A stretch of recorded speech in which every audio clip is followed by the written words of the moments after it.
Hey, beautiful, please consider subscribing to our channel if you've been enjoying these stories. Your support helps a lot.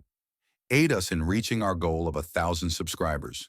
The wind howled like it was trying to warn me, but by then the rain had already turned the lake into a shivering sheet of steel, and my boots were soaked through as I stepped onto the porch to face the noise pounding on my door again. Flashlight. Beams danced across the windows, casting long shadows against the cedar walls, and the smell of wet pine filled the air as I opened the door to find 3 people standing there like they owned the mountain. A woman in a tailored gray coat and leather. Gloves held a clipboard tight to her chest like it was a badge of honor, and beside her stood a pudgy man in a cheap suit and a third guy built like a refrigerator with eyes that scanned the dark, like he was expecting trouble. She didn't smile. Didn't blink, just said, "You've been served." I blinked, rain dripping down my brow. Served what? She extended the clipboard with a folded document clipped under a plastic cover. This is your official notice of non-compliance with HOA bylaws section 9, subsection 4. Effective 30 days from today, you must vacate the premises or face legal action. I stared at her, then at the paper, then back at her. You people have lost your damn minds. This cabin isn't under any HOA. The pudgy man spoke, then voiced like wilted lettuce. The boundaries have been updated as of last quarter. Your property now falls under the jurisdiction of the Lakeside Forest Homeowners Association. I took a breath, rain, soaking through my shirt as thunder cracked in. The distance. This cabin was built by my grandfather in 1964. It predates your whole damn subdivision by 30 years. This land was never part of your community. The woman didn't flinch. Her smile was sharp and cold. Well, sir, then. Perhaps you should have read the annex agreement filed in the last expansion. We're simply enforcing the rules fairly for everyone. The man beside her shifted his weight, clearly uncomfortable, but said nothing. The large one stepped forward slightly, arms crossed. I glanced at him, then back to her. You've got 30 days to vacate. She turned without waiting for a reply and walked back to her SUV. The others following without a word. The tail lights lit up the gravel as they disappeared into the storm. I closed the door slowly, locking it behind me, and leaned my back against it, feeling the cold seep through the wood into my bones. This was no misunderstanding, and it wasn't about rules or boundaries or bylaws. This was about greed. I sat down at the table where an old map of the property still lay. From when I was cataloging some repairs earlier in the week, the edges curled, the ink fading, but the red lines were clear. This cabin stood on a slice of land that had never once fallen, under anyone's authority, but ours. My grandfather built it with his bare hands, felling trees with an axe, and pulling stones from the riverbed to make the fireplace. He signed the deed before the town even had paved roads, before the lake had its name printed on tourist brochures. When I was a kid, we'd come up here every summer before the HOA even existed, back when the lake belonged to fishermen and loons, not committee meetings and parking passes. I stood and walked to the fireplace lighting. A fresh log, the warmth creeping back into the cabin, slowly. This wasn't over. The next morning I drove into town, rain gone but mist still rising off the asphalt. The HOA office sat in a modern glass building by the grocery store, a ridiculous monument. To suburban bureaucracy in the middle of the forest, inside was all pale tile and fake smiles. The receptionist barely looked up before calling for someone named Marla. She emerged from a hallway holding a tablet, and that same damn clipboard, the woman. From last night, you again? I smiled thinly, me again. She gestured to a sterile meeting room, and I followed. The walls were lined with community notices and smiley posters about lawn care and noise ordinances.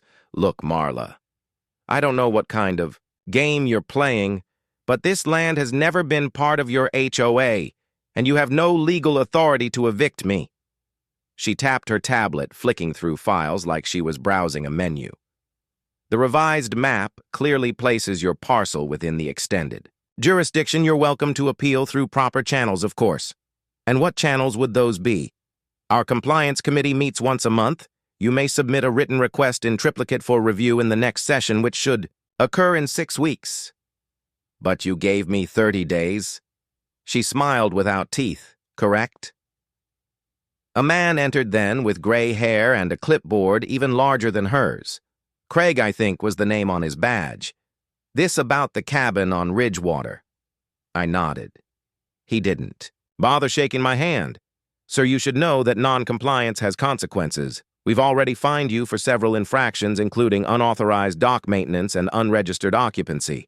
I laughed once, cold and bitter. Unauthorized dock. It's my dock. Not under our zoning. He handed me another paper stapled and smug. You have 28 days now, and if you refuse to leave, we will pursue a lien on the property. I looked between them, saw the satisfaction written all over their faces, and in that moment I understood.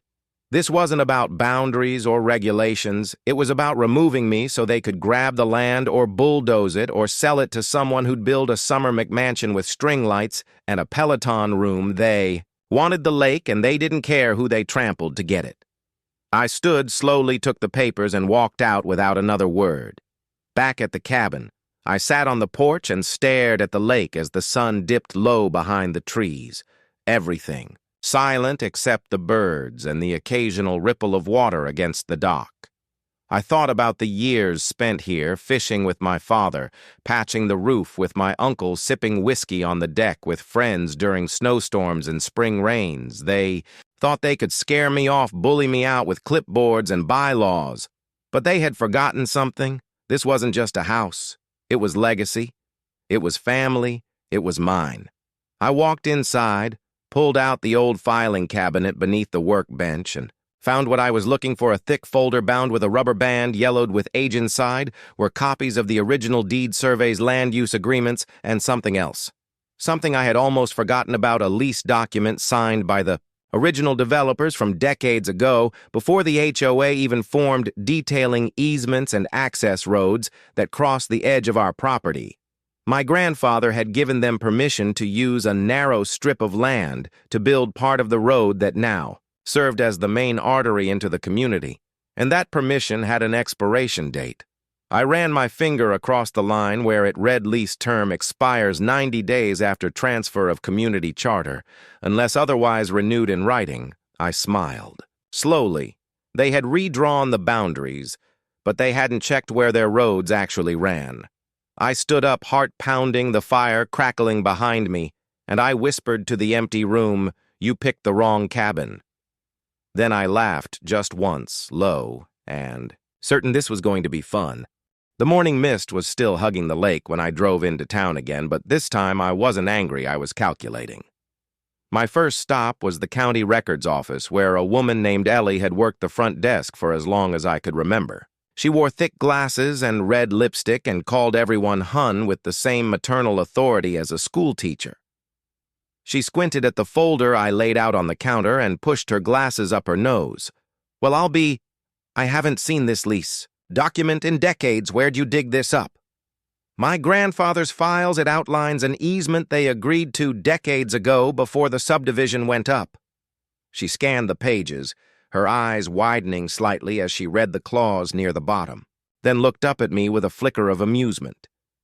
"They never renewed this, not in our system anyway, and I would have remembered. And this road here, the one leading into Lakeside Forest, it runs straight through that strip of land. Sure does right. Over it, they'd have to helicopter people in if you shut it down." I smiled slowly, heart thudding with possibility. Could I get a certified copy of this lease and a copy of the parcel map overlaid with road construction dates? Give me 20 minutes and a coffee, and it's yours, sugar. While she got to work, I stepped outside and walked over to the diner across the street to clear my head and plan my next move. The smell of frying bacon and coffee hit me like a wave of childhood memories, and I slid into a booth by the window where I could still see the courthouse clock tower ticking away. Inside, I scribbled notes in a legal pad, itemizing everything I needed: lawyers, surveyors, county zoning reports, and someone with enough teeth to bite. Back when the HOA started snarling, I didn't have their money or their influence, but I had leverage and history, and if I played it right, I had the law. Ellie returned an hour later with a sealed envelope and a wink. Those documents should turn some heads. Just be ready for a fight. I nodded and thanked her, then drove back to the cabin where I spent the next 2 days calling in favors and hiring the most annoyingly persistent land use attorney I could find. His name was Mason Winters, and he spoke like every sentence was an argument he intended to win. Let me get this straight. They're threatening eviction based on a boundary expansion that wasn't voted on by your parcel and is enforced by a group that is in violation of their own access lease. That's correct, and they served me papers, he chuckled dry and mean. Then we go scorched earth. Within 24 hours, Mason had sent official letters to the HOA board requesting a cease and desist on all communications and enforcement actions, citing landowner harassment and easement violation. He also submitted a formal complaint to the county alleging unauthorized jurisdiction, expansion, and trespassing via unrenewed land access. The real fun began 3 days later. When Marla returned, she showed up in a spotless silver BMW, this time clipboard in hand, and that same smug expression like the mountain owed her rent. You're in violation of new community standards. Your deck paint does not meet reflective compliance. For lakeside visibility, and your flagpole height exceeds ordinance. I held the door but didn't invite her in. You're in violation of trespassing. Marla and your road cuts through private land that was never renewed under your charter. She faltered. For a moment, the mask cracking slightly. That's not relevant. The board authorized full access under the newly adopted. The county disagrees. Mason Winters sent you a packet yesterday. Maybe check your inbox. She narrowed her eyes, jaw tightening. This is going to get very expensive for you. No, actually, it's going to get expensive for you because as of this morning, I filed a motion to enforce lease expiration, which gives me full legal authority to restrict land use until a new agreement is reached. You can't block access to a public road. It's not public, it's private, and it's mine, and you let the lease expire. Her silence was glorious. That afternoon, I placed temporary barriers at the start of the road, not permanent yet, but enough to catch attention. Orange cone signs that read private access, road landowner dispute. Under review, within an hour, there were emails, calls, threats, even someone from the sheriff's office who came up to check the signs, but left once Mason forwarded the lease documents. They thought I was bluffing. They were wrong. The next morning, I got a call from a neighbor named Doug. He lived just inside the HOA zone, a good man with an aging golden retriever and a deep hatred for Marla's newsletters, You. Really blocked the road, just the first 100 yards or so until the courts sorted out. Bless your soul. I've wanted to do something like this for years. She tried to fine me $400 for wind chimes. By the end of the week, I had 35 calls from other residents, most whispering thanks, or asking how they could help. Some even admitted they didn't know their access was dependent on my family's land. Apparently, the HOA never told them. Marla, meanwhile, was having a very public meltdown. Emails turned to threats. Threats turned to warnings. She tried to muscle the county inspector into citing me for unauthorized signage, but he just took a photo and said, "Looks legal to me, ma'am." They were scrambling, and I was just getting started. I hired a surveyor with a drone to document road usage. He flew a full map of the property and created a high-resolution overlay of easements, violations, and fence encroachments. Then I mailed a fresh packet to every homeowner in the HOA detailing how their access now required my consent under the expired lease, and included a note that said, "Future access is subject to renegotiation of land lease at new market rates." That's when the board held an emergency meeting, and I knew I'd hit their nerve. They invited me, of course, dressed it up like a peaceful resolution meeting, but it was a setup. They thought they could scare me into backing down with legalese and fake smiles. I showed up in work boots and a flannel, and brought Mason on speakerphone. Marla opened the meeting with a tight smile and a speech about community and cooperation, and then Craig tried to guilt me about fairness and tradition. Then they made their offer drop the road restriction, and they'd let me stay in my cabin without further fines or harassment. I waited, let the silence grow. Then I said, no. You could feel the air shift. Marla blinked. What do you mean? No, I mean the old lease expired, and if you want access to that road again, you'll need to sign a new one. Craig leaned forward. At what terms? I pulled a sheet from my folder and slid it across the table. Tripled fees adjusted annually, tied to property tax valuation payable directly to me.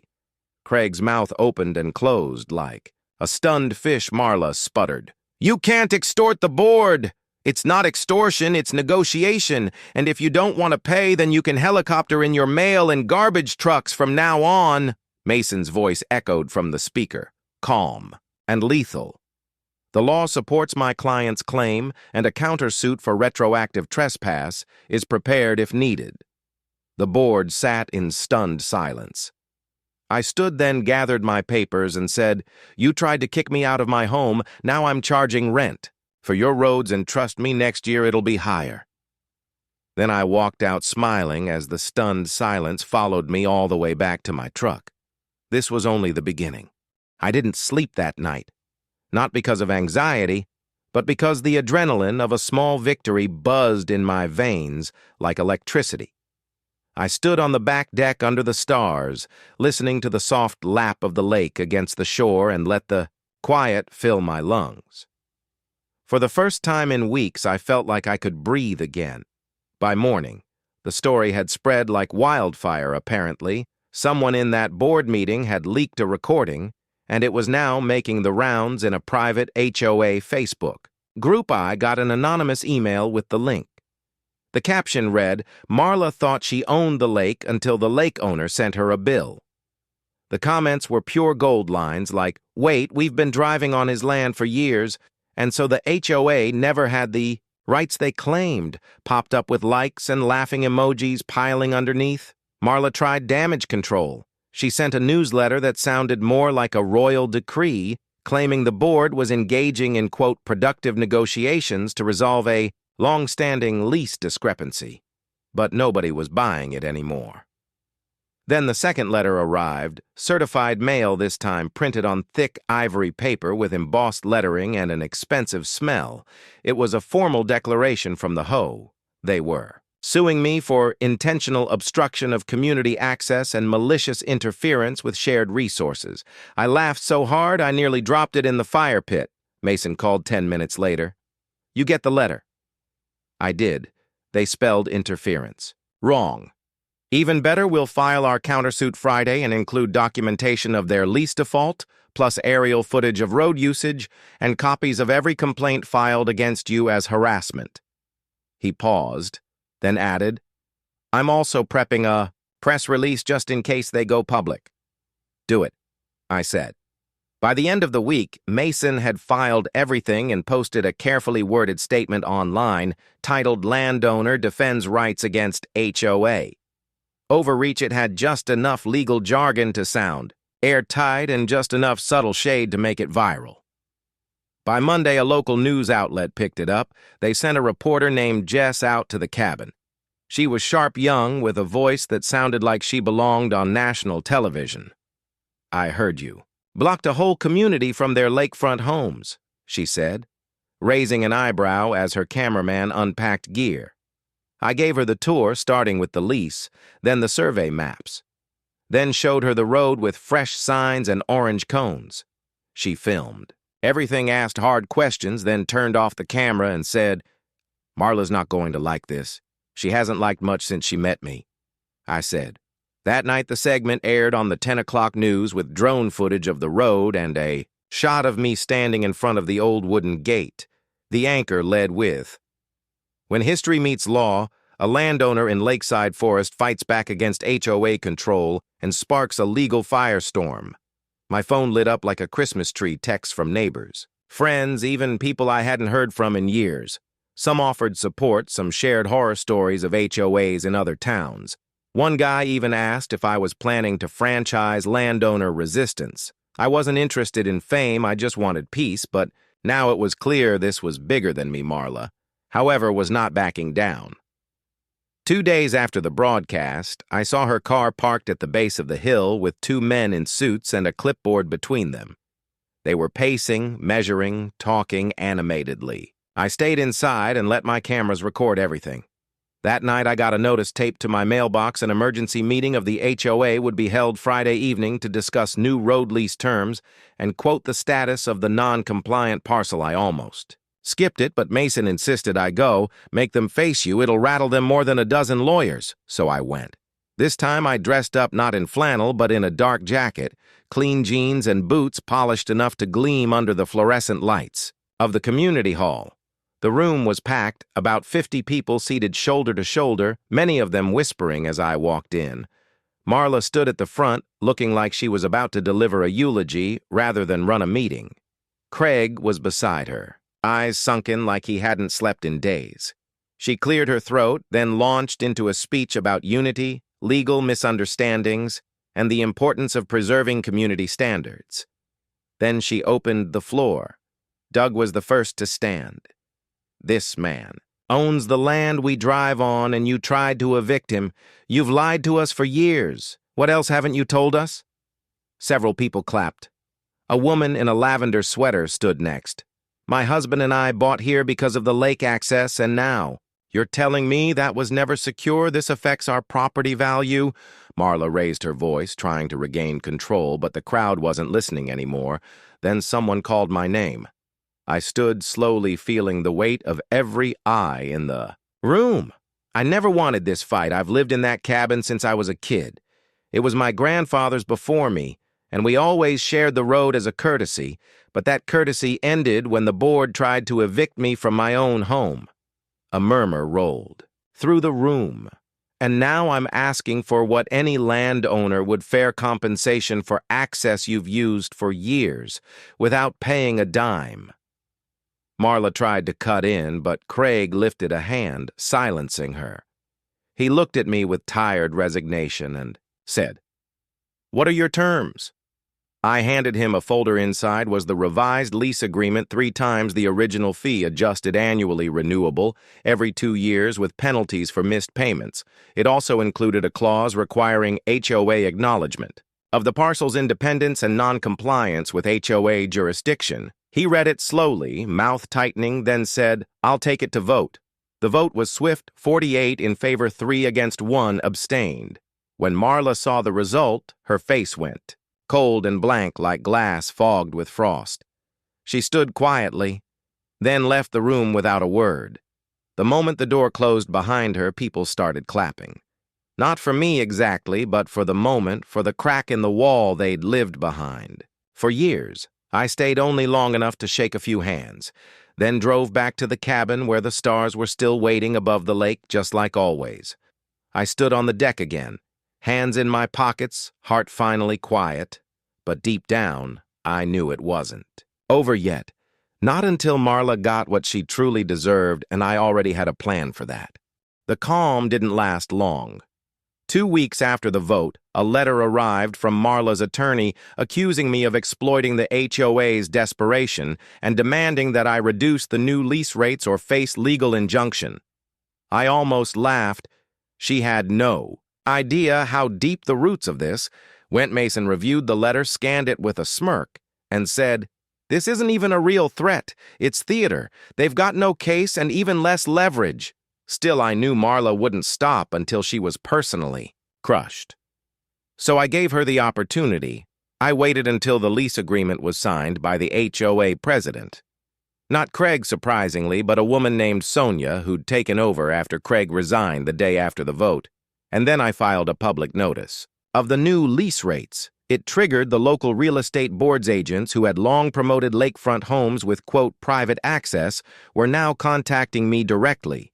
Some panicked, others furious. One broker called to ask, "Are you really charging triple for road access? Yes, and back pay if they never had formal terms. You're going to crash this market. Not my job to fix what someone else broke," I said. Within a week, the panic hit the news again. This time I stayed off camera, but Jess, the reporter, reached out for comment. I gave her a statement. "I am simply enforcing my rights as a private landowner who has for years extended goodwill without compensation." She titled the segment. The land fights. Back meanwhile, Marla was unraveling one. Of the neighbors, Nancy, who'd always been polite. If distant, dropped off a box on my porch one morning. Inside were printed emails, HOA memos, copies of newsletters, all showing how Marla had altered wording and buried key information for years, including denying multiple requests from residents to review the original lease. Mason nearly choked on his coffee. "This is gold. We're going to file for damages and put her name on every motion. Will that stick? With this much paper, it'll staple itself to her career." The final nail came a few days later when a city inspector came to assess the road. He wasn't from the HOA or the county. He was from the municipal zoning department. Turns out Marla had tried to file an emergency eminent domain request, claiming community interest over private land. Except she didn't realize the process required disclosure of her own conflict of interest, because the inspector found that she had been quietly building a short-term rental cabin behind her main house. Right near the end of my road, she'd cleared trees, broken several zoning rules, and hadn't pulled permits. The inspector left with a full folder and a pale face. That night I got the call. "Her project's getting shut down," Mason said, "and the HOA is voting to remove her as treasurer." "Good," I said. "Not good, great, and we're just getting started." On the night of the vote, I didn't attend.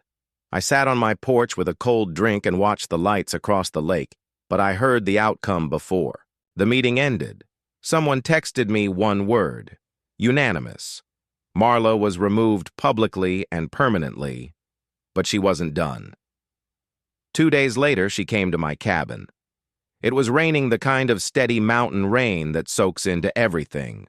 She stood at the base of the porch in a blue coat soaked to the elbows, face drawn, lips tight. "You win," she said. I didn't respond. "You destroyed everything, my project, my standing, the board hates me. You tried to take my home," I said. "It was never personal," she snapped. "It was for the community." I stepped down off the porch slowly. "You told a room full of people I was a problem, that I didn't belong here, that I should be removed like trash from a yard, and you call that not personal?" She looked away. "Is there any way to fix this?" "Yeah, you could move." She flinched like I'd hit her. "Fine, I'll leave, but this place will turn on you too eventually," I shrugged. "Let them. I've got the deed and the bridge." She frowned. "What bridge?" I smiled. "The only bridge into this. Lakefront block is technically on my land. It's just 6 feet wide, but it's enough to control foot and utility access now that the new zoning map confirms the boundary. I'm putting up a toll gate next month. You can't do that. I already filed the permit," I said. Her mouth opened, then closed, then opened again. "You'll bankrupt them." "No. Just make them pay what they should have all along." And then she turned and walked back into the rain. Later that week, the meme started. A local guy who followed the story made an animation of Marla trying to block a bulldozer labeled deed holder and getting steamrolled while yelling about community bylaws. It went viral. Even Jess retweeted it with the caption, "Lake Justice is served, coldy kept." To myself after that, I adjusted the lease rates, added a few improvements to the road, and sent thank you letters to everyone who supported me. Craig moved out of the HOA zone altogether. Jess won a regional award for the coverage, and Marla put her house on the market, listed as secluded home with partial lake views and unique access terms.